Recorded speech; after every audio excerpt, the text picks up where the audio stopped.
शनि देव हो चुके हैं महापापी मीन राशि। मित्रों नमस्कार, मैं मयंक त्रिपाठी नव ज्ञान ज्योतिष चैनल पर आप सभी दर्शकों का हार्दिक स्वागत करता हूं।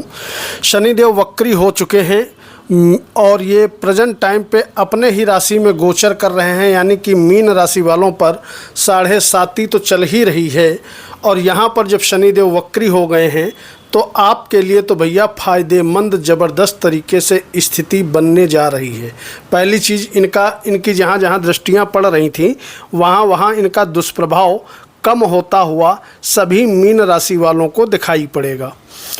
शनिदेव वर्तमान में तो गुरुदेव बृहस्पति के नक्षत्र में गोचर कर रहे हैं पूर्वा भाद्रपद में, लेकिन ये 15 नवंबर से 3 अक्टूबर से शतभिषा नक्षत्र में गोचर करने लगेंगे, जो कि राहु का नक्षत्र है।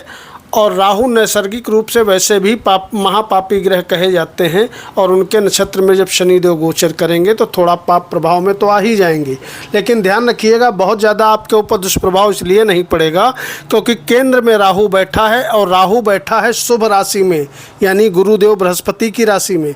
तो आपके लिए तो ज़बरदस्त फ़ायदेमंद स्थिति ये बनते हुए दिखाई पड़ेगी कि कहीं ना कहीं शनि की 7.5 के प्रकोप से आपको काफ़ी हद तक का राहत देखने को मिलेगी।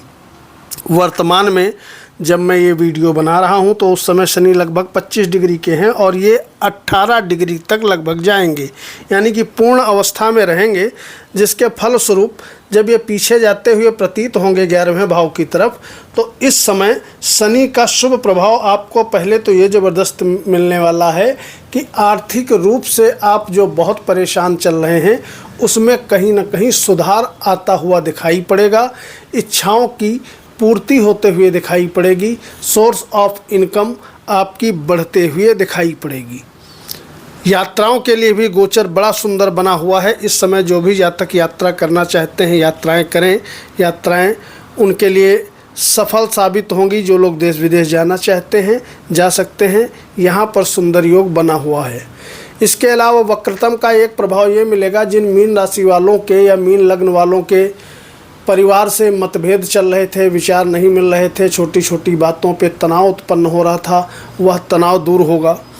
पैसे का मैंने बता ही दिया। इस समय आर्थिक लाभ सभी मीन वालों को बढ़िया तरीके से देखने को मिलेगा, क्योंकि 15 नवंबर तक ये शतभिषा नक्षत्र में रहेंगे, तो इस बीच आर्थिक स्थिति आपकी बढ़िया तरीके से चलते हुए दिखाई पड़ेगी। शनि का जो दशम प्रभाव है वो आपके भाग्य को रोकने का काम कर रहा था, वह भी कमज़ोर पड़ेगा, यानी कि इस समय गुरु का प्रभाव अधिक रहेगा भाग्य भाव पे, जिसके फलस्वरूप लग्नेश के शुभ प्रभाव की वजह से आपका भाग्य तेज़ी से साथ देगा।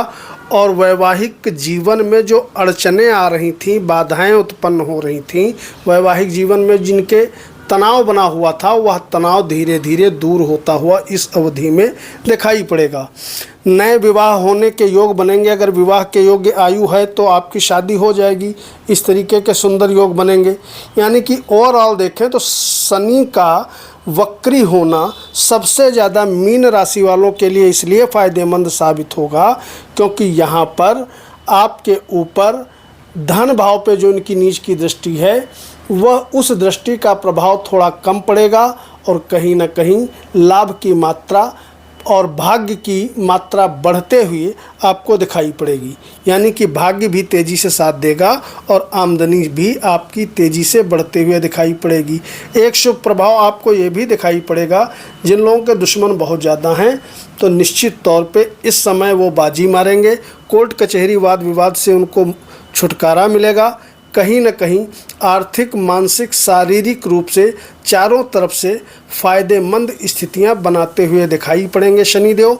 तो आप महाभाग्यशाली राशि में से एक हो। उपाय के स्वरूप आपको एक ही काम करना है। पहली चीज़ तो शनिदेव के मंत्र का जप नहीं करना है। दूसरी चीज़, गुरुदेव बृहस्पति के मंत्र का कम से कम ओम गुरुवे नमः या ओम ग्राम ग्रीम ग्रोम सह गुरुवे नमः 108 बार रोज़ जप करना है।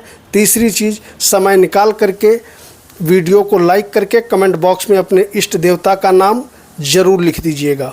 मयंक त्रिपाठी को अनुमति दीजिए। कल मिलते हैं अगली राशि की जानकारी के साथ। नमस्कार।